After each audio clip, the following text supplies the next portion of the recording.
El profesor Imanol Lamaira, además, me gusta que él esté especialmente aquí, todos los ponentes, ¿no? Pero él, porque me gusta reconocer también públicamente que fue un gran impulsor de la neuropsicología cuando en el País Vasco apenas se conocía la disciplina, y entre los propios psicólogos, y no os digo nada, entre los médicos de otras profesiones, la disciplina era prácticamente desconocida. En aquellos años más oscuros, en esas pequeñas andaduras, pues él tuvo la firme convicción de que había que hacer una apuesta formal por la ciencia, por esta disciplina, y impulsó lo que fueron los primeros programas académicos en el País Vasco sobre el área de neuropsicología, y sobre los que, en este caso, la Universidad de Deusto y después también otras universidades se han basado y han servido de recorrido formativo de muchos de nosotros, bien en los programas de grado o bien en los programas de posgrado. Entonces, de alguna forma u otra, muchos hemos pasado también por el contacto con él, y lo hemos tenido como profesor.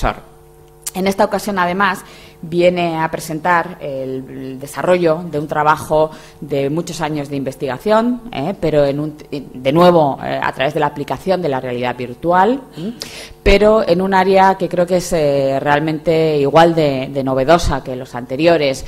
Si el TDAH es una patología, decía, conocida, el diagnóstico por supuesto no es nuevo, pero sí digamos que ha habido una serie de eventos que han hecho que el epicentro de atención se haya reforzado en los últimos años. Algo parecido está empezando a pasar con la cognición social y con una de sus vertientes, de sus factores, que es precisamente la teoría de la mente. Cada vez oímos más hablar de la teoría de la mente. Lo hemos hecho principalmente en algunas patologías infantiles como el Tourette, como el autismo, pero se empieza a extender su aplicación y su conocimiento a casi todos los diagnósticos con los que trabajamos normalmente en neuropsicología y muchas áreas diversas de la psicología clínica.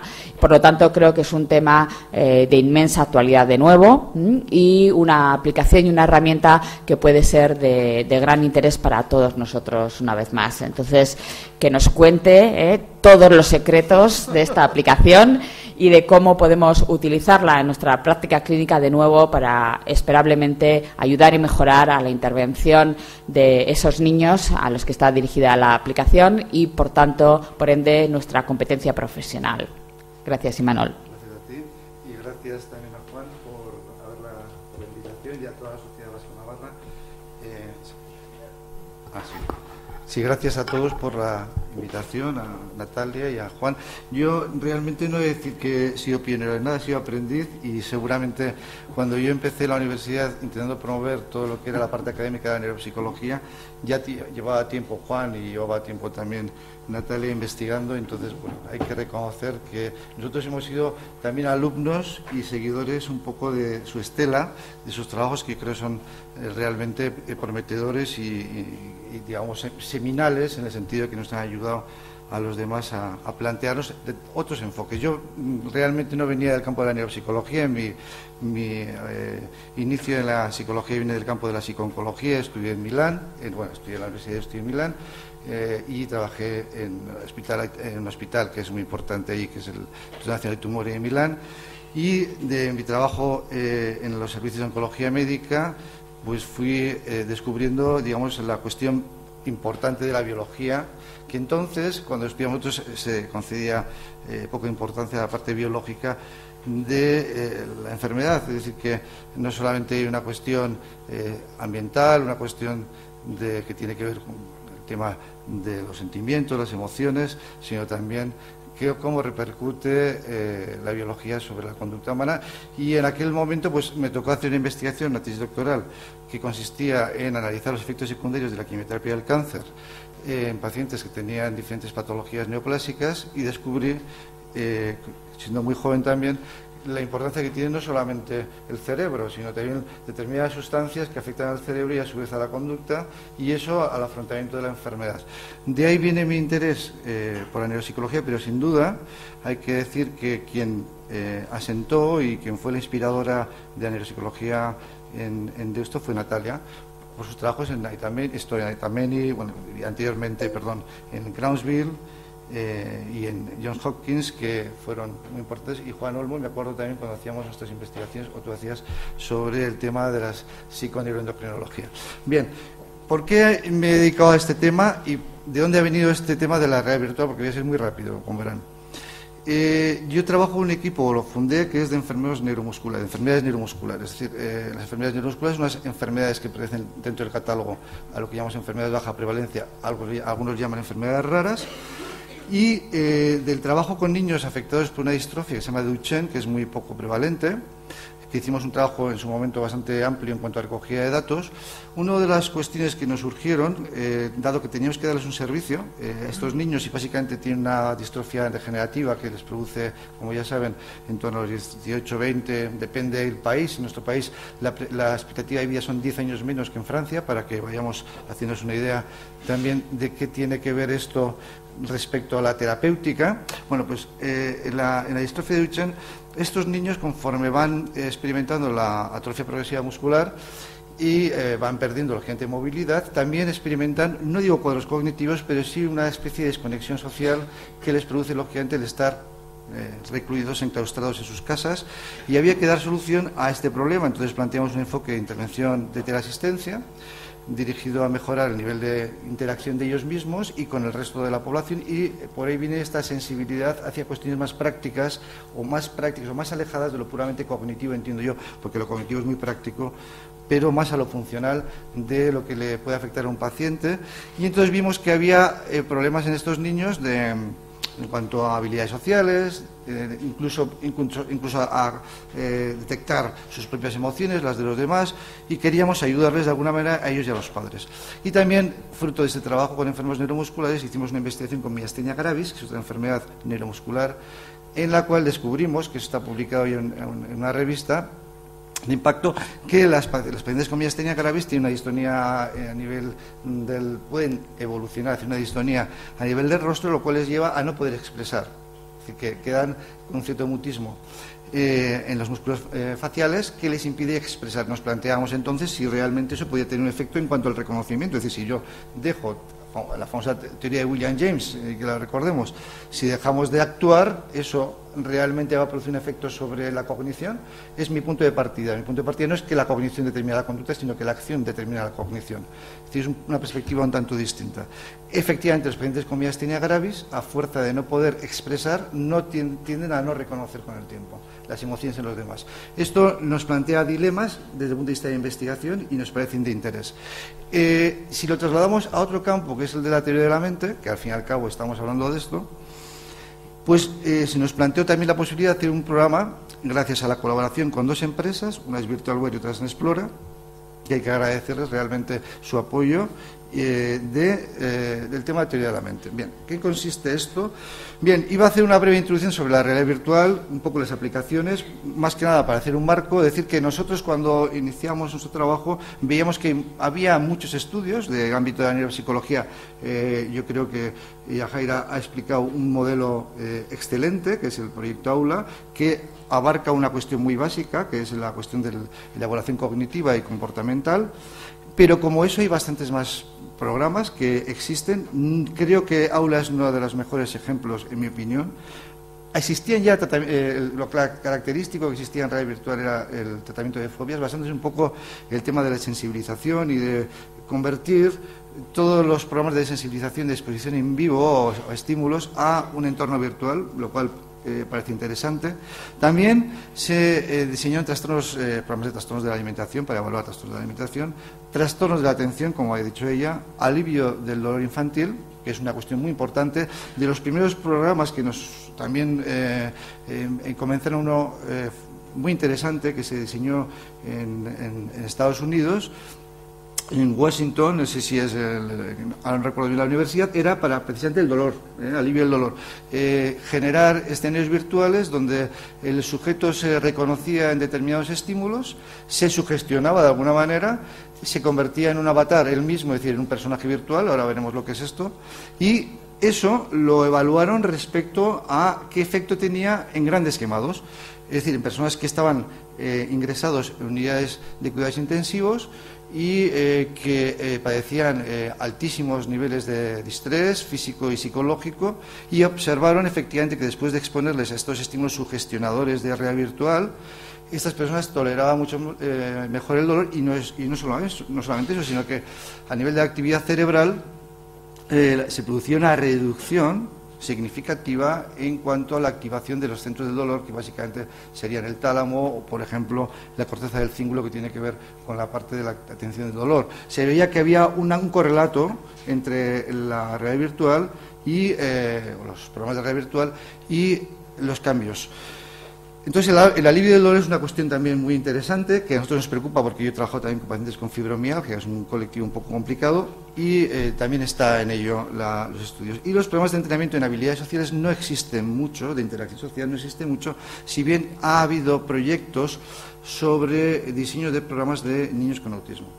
Bien, ¿qué ventajas le veo yo a la realidad virtual respecto a otros métodos? Primero habría que hablar de las ventajas y desventajas. En primer lugar, yo creo que en estos momentos, quizás la más significativa de todas, aunque no está apuntada aquí, es que a los niños, y no solamente los niños, yo creo que como profesores nos damos cuenta todos, porque aquí habrá profesores, están más familiarizados con determinados tipos de estímulos visuales, los medios de comunicación, Internet, las Nintendo, etcétera, están haciendo que el niño utilice un lenguaje, un monolenguaje, digamos, donde lo prevalente es comunicarse a través de los iconos visuales, de los símbolos.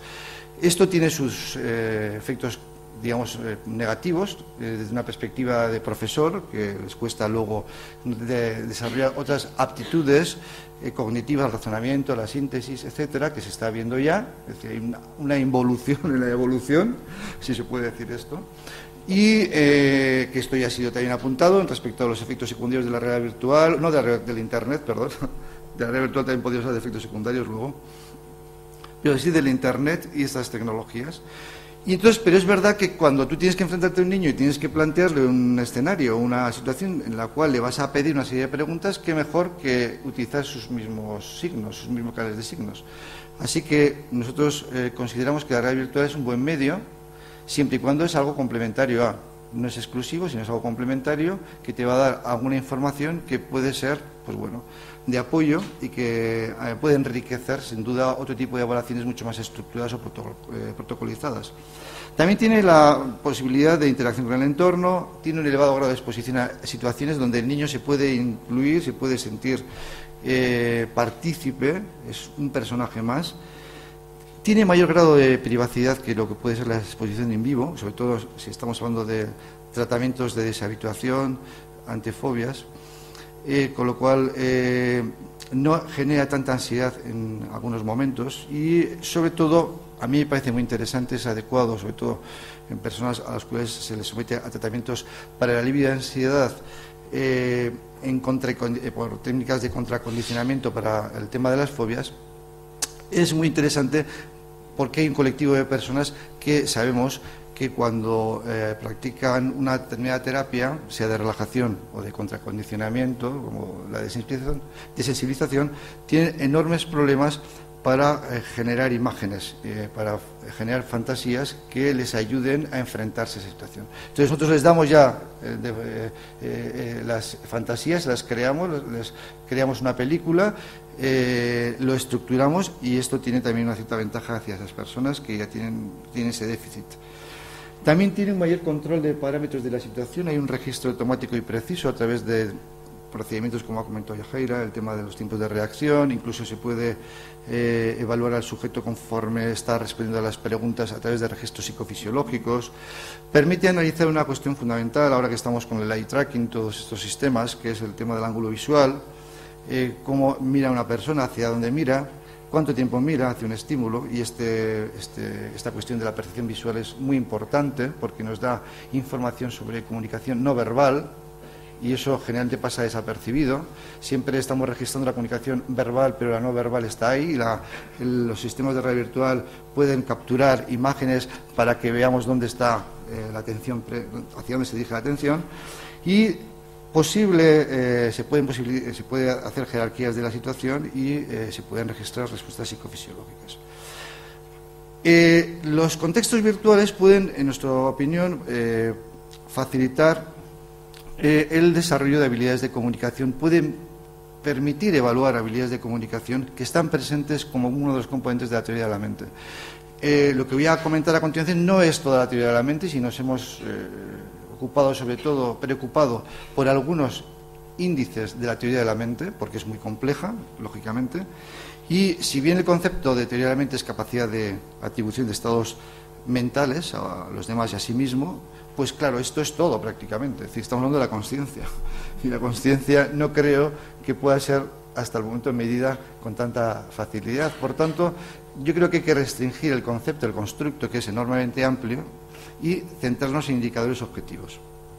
Bien, estos son algunos de las áreas que mide la teoría de la mente, es el sentido de autoconciencia, a través de las expresiones emocionales, es decir, cómo yo a través de las emociones mías, de la capacidad para reconocer los signos faciales, soy consciente de lo que estoy sintiendo, el incremento de la habilidad de comprender a los demás y de distinguir el propio yo, la sensibilidad hacia las normas morales y sociales o el surgimiento de emociones autoevaluativas. Son algunas de las dimensiones que nosotros consideramos relevantes de cara al estudio que a continuación voy a mencionar.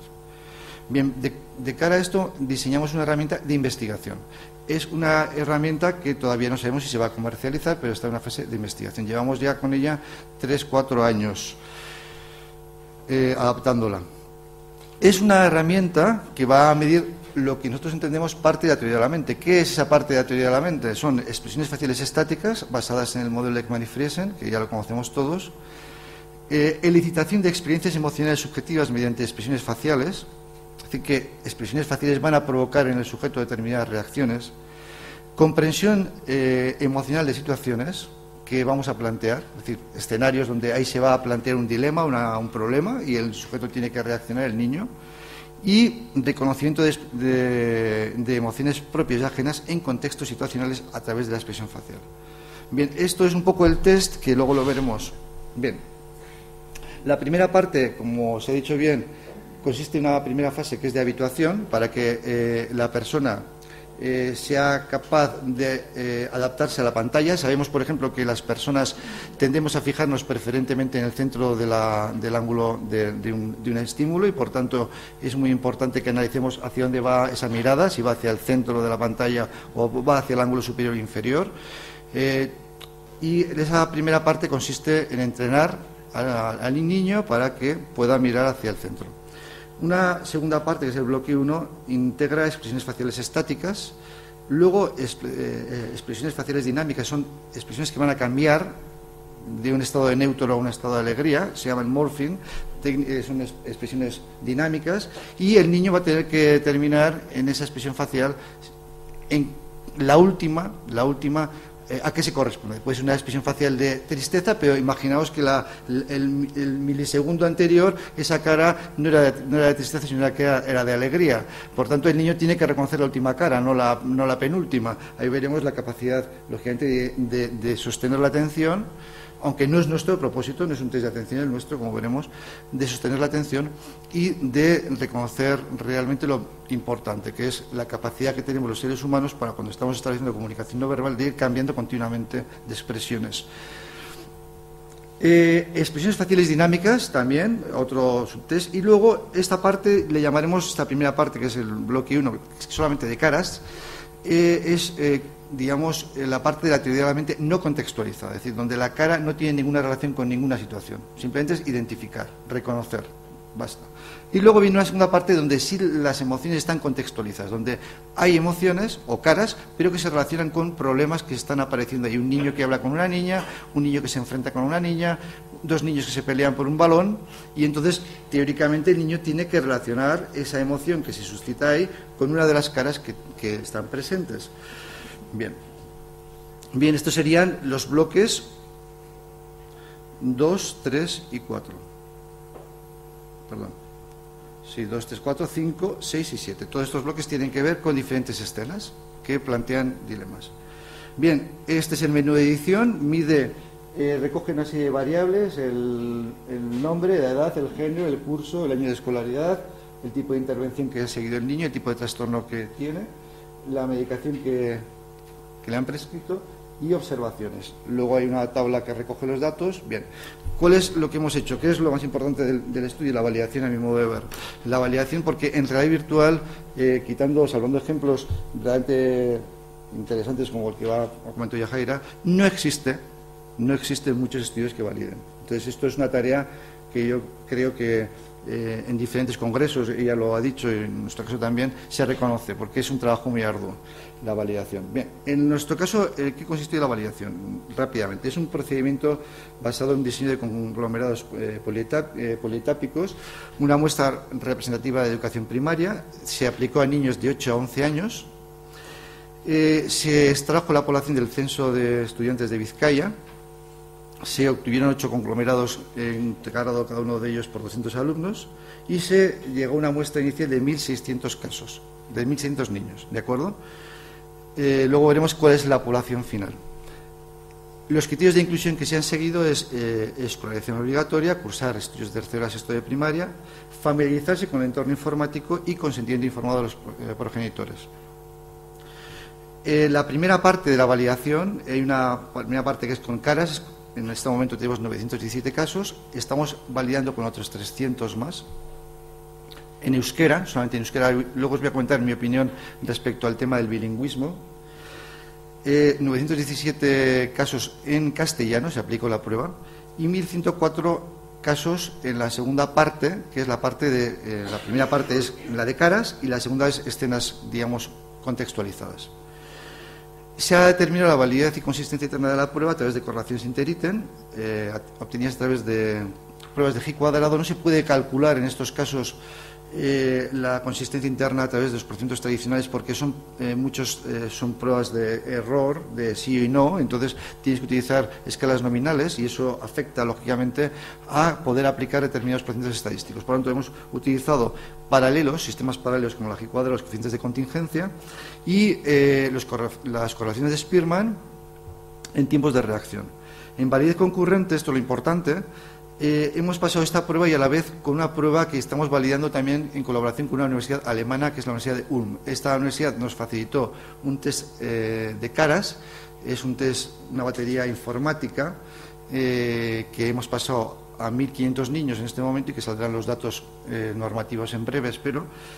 Y se ha validado las caras de nuestra realidad virtual con las caras reales, que son fotografías basadas en la teoría Ekman-Friesen, diseñadas en esta herramienta alemana que se llama FIL.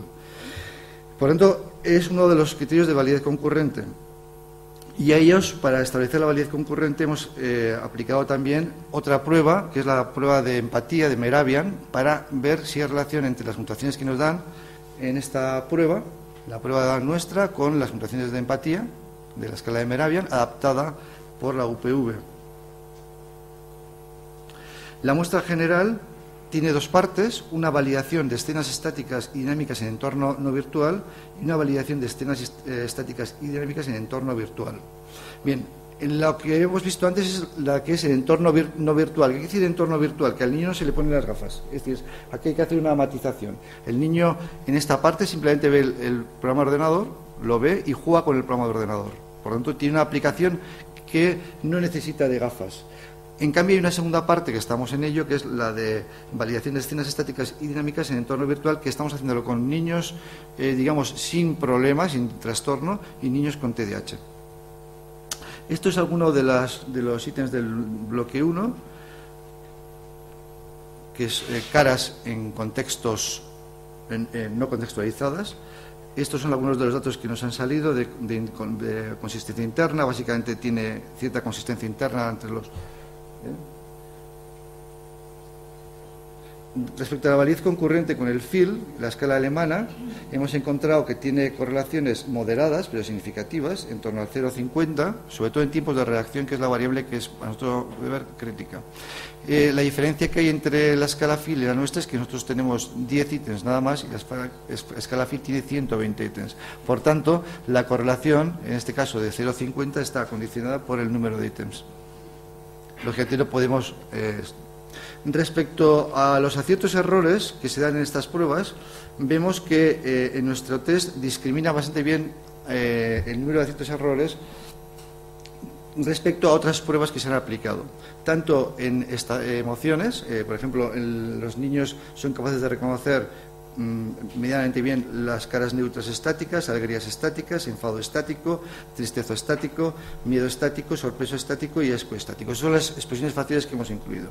Y luego de alegría dinámica, enfado dinámica, tristeza dinámica, miedo dinámica y sorpresa dinámica. Una de las cosas más interesantes de la realidad virtual que hemos visto es que discrimina mejor nuestros test que los test ya existentes en algunas expresiones como el enfado y el asco en niños, que normalmente son un tipo de emoción que se presta a cierta malinterpretación con otros estados emocionales.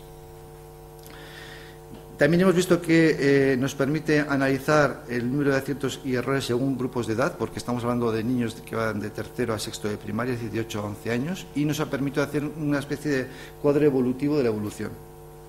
Bien, estos son los escenarios virtuales. Los resultados de los escenarios virtuales también plantean niveles de validez interna y concurrente. También los tiempos de reacción tienen cierta consistencia. No voy a determinar todas estas tablas porque es aburridísimo.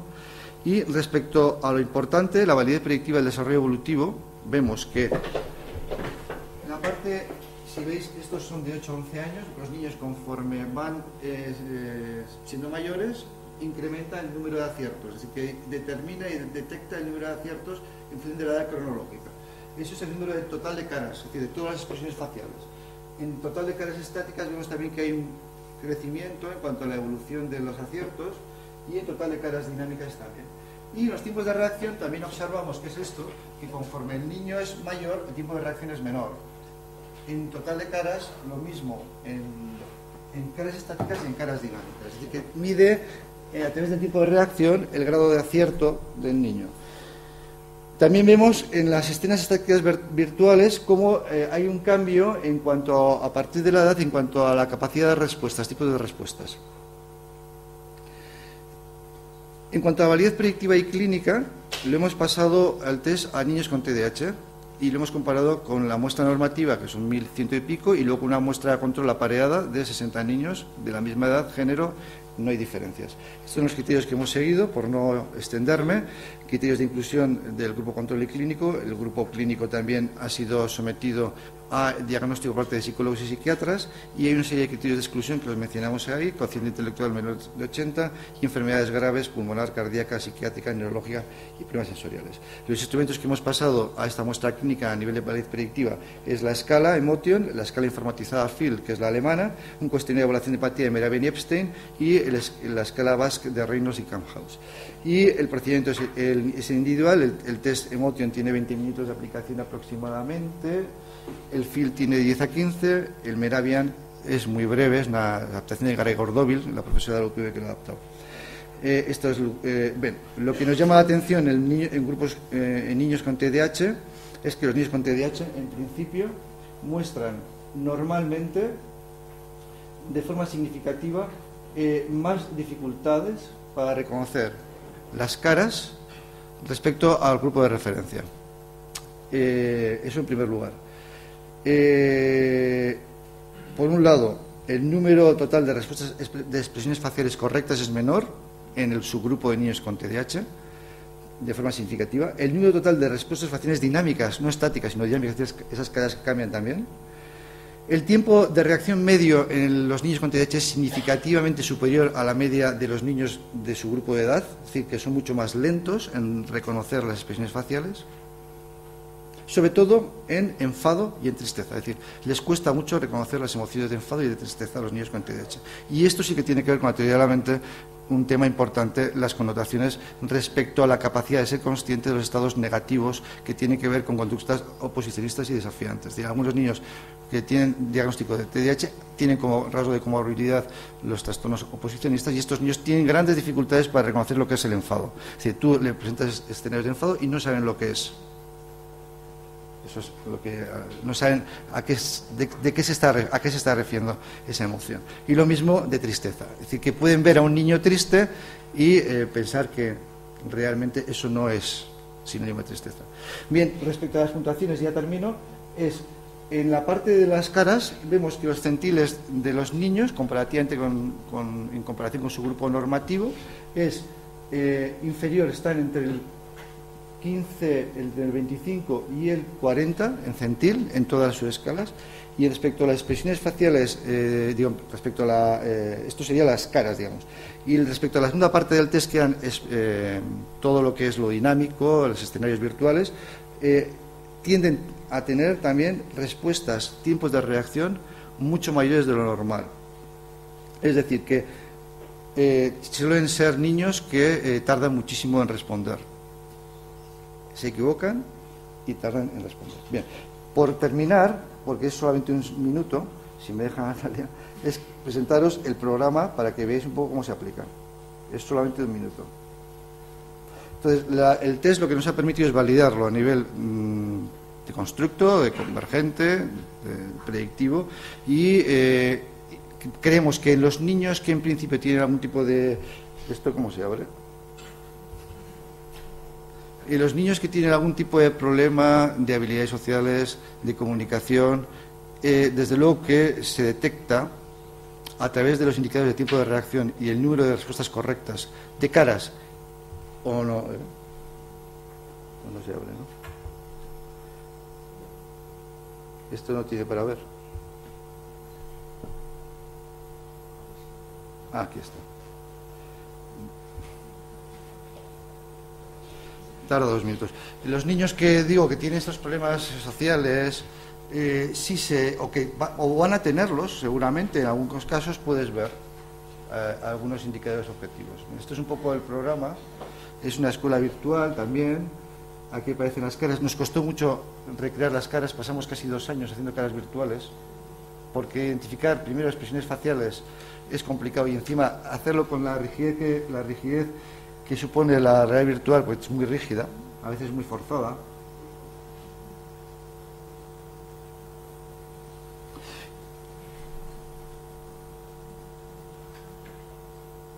Este es el morphing. A los niños les gusta mucho, que es lo importante, porque a un niño sin TDAH, con TDAH es importante que sea atractivo lo que le vas a presentar.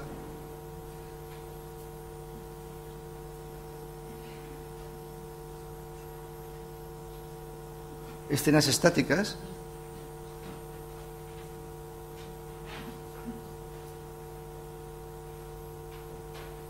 Los escenarios virtuales contextualizados, donde hay una situación, un dilema que se presenta.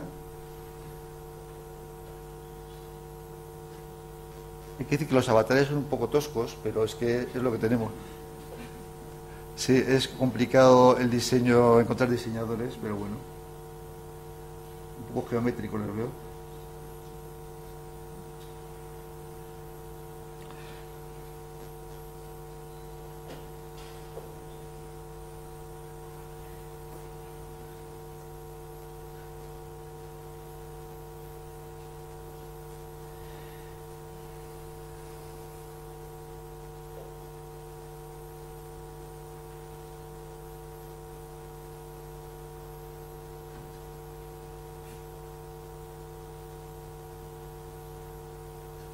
Situaciones sociales, sobre todo interacción social. Bien, una de las cosas que hemos descubierto y que no se ha tenido en consideración respecto a esos programas es que la respuesta de un niño castellano parlante y un bilingüe no es la misma. Yo quisiera terminar con esto, que yo creo que es mi principal aportación. Si los test virtuales no se estandarizan al euskera, estamos generando artificiosamente en los niños euskaldunes problemas cognitivos que no existen y problemas sociales que no existen. Vuelvo a reseñar esto. Si algo luego si hay luego una pregunta, os explicaré por qué. Creo que uno de los grandes déficits que existen actualmente en todos los programas, sean informáticos, sean virtuales, es que no se han traducido al euskera. Y el niño que es bilingüe y que tiene como lengua materna el euskera, hace una doble codificación de los términos y tarda más en responder. Y al tardar más en responder se le considera fuera del grupo normal. Estamos generando niños con TDAH y los propios psicólogos. Con eso lo que terminaría. Gracias.